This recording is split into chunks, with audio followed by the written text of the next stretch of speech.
الصلاة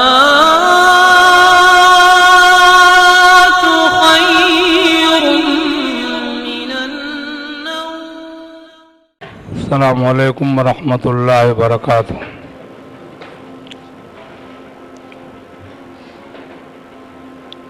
جہاں تک میری معلومات کا تعلق ہے،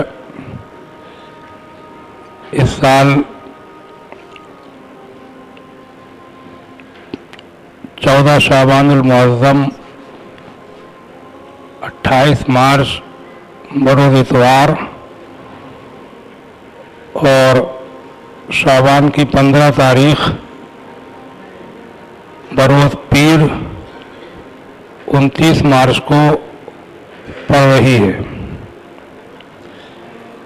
اس 14 اور 15 شعبان کے بیچ کی جو رات ہے، اسی کو شب برات کہتے ہیں. اس رات میں عبادت، ذکر و شکر، تلاوت میں مشغولیت اللہ کے رسول صلی اللہ علیہ وسلم اور آپ کے صحابہ اور امت مسلمہ میں بزرگان دین سے ثابت ہے. اور اس رات کی فضیلتیں کثرت سے احادیث میں آئی ہیں. حضور پاک صلی اللہ علیہ وسلم نے فرمایا کہ اس رات میں اللہ تعالیٰ بنو قلب کی بکریوں کے بالوں سے بھی زیادہ لوگوں کی مغفرت فرما دیتا ہے. بنو قلب عرب میں ایک بہت بڑا قبیلہ تھا جو بہت زیادہ بکریاں پالتے تھے.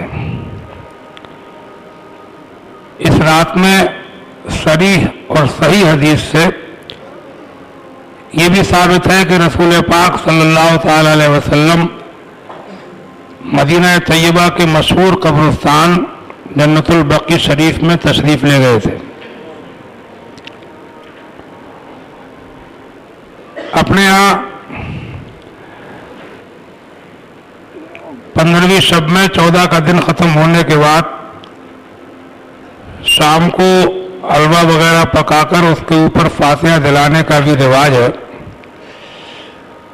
تو اس میں بھی کوئی حرج نہیں ہے، ایک اچھی بات ہے. اللہ تعالیٰ قبول فرمائے. کیونکہ عبادت کی رات ہے، مغفرت اور بخشش کی رات ہے، تو اس میں کچھ کھلا پلا کر صدقہ و خیرات کر کے اپنے بزرگوں کو اور اپنے بڑے بوڑھوں کو بھی یاد کر لیا جائے تو اچھا ہے.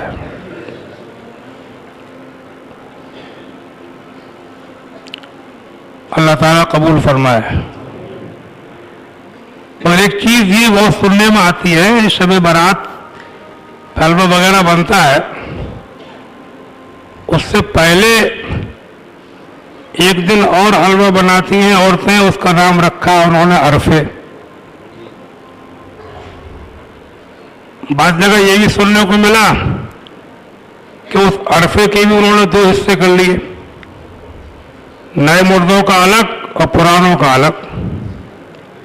ایسا لگتا ہے کہ ان کے عقیدے میں کہیں مردوں میں جھگڑا نہ ہو جائے، ہاں، کہ دونوں نئے پرانوں میں کہیں جھگڑا نہ ہو جائے، تو دونوں کی فاتحہ الگ الگ دلاؤ. ارے اللہ ثواب دینے والا ہے اور اس کے یہاں ثواب کی کمی نہیں. اور دوسری بات یہ ہے کہ یہ خرچوں والے رواج جو ہے نا،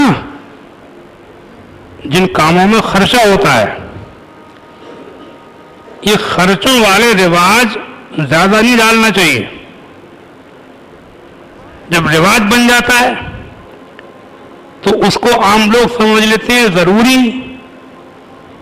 پھر غریب سے غریب آدمی بھی رواج کی وجہ سے اسے کرتا ہے، چاہے اس کو ادھار لینا پڑے. اس لیے میرا مشورہ یہ رہتا ہے کہ خرچوں والے رواج کم سے کم ہوں. اب اسی عرفے کے بارے میں سنا کہ ایک جگہ میت ہوئی، ایک شخص کا انتقال ہوا، تو ایک بوڑھی عورت اس کی بیوہ بیوی کے پاس پہنچی, بال بچے دار بیوہ عورت, اور اس سے کہنے لگی کہ تیرا آدمی مر گیا, عرفے نہیں کر رہی ہے, اور عرفہ پورا کریے ورنہ بخشش نہیں ہوگی.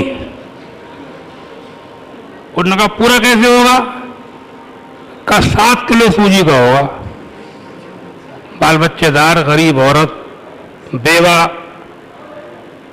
اب وہ تو یہ سمجھتے ہیں وہ بیچاری کہ وہ تو ضروری کام ہے تو کیسی بھی کریں انہیں کریں گے. تو نیاز و فاتحہ جو ہے وہ تو روزانہ ہو تب بھی کوئی حرج نہیں ہے, مگر میرا مشورہ یہ رہتا ہے کہ خرچے والے کاموں کا رواج کم سے کم ہو, تاکہ اس کو لوگ ضروری سمجھ کر کے ضروری سمجھ لیں گے, اور پھر اس میں غریب آدمی چکی میں پستا رہے گا. سمجھا؟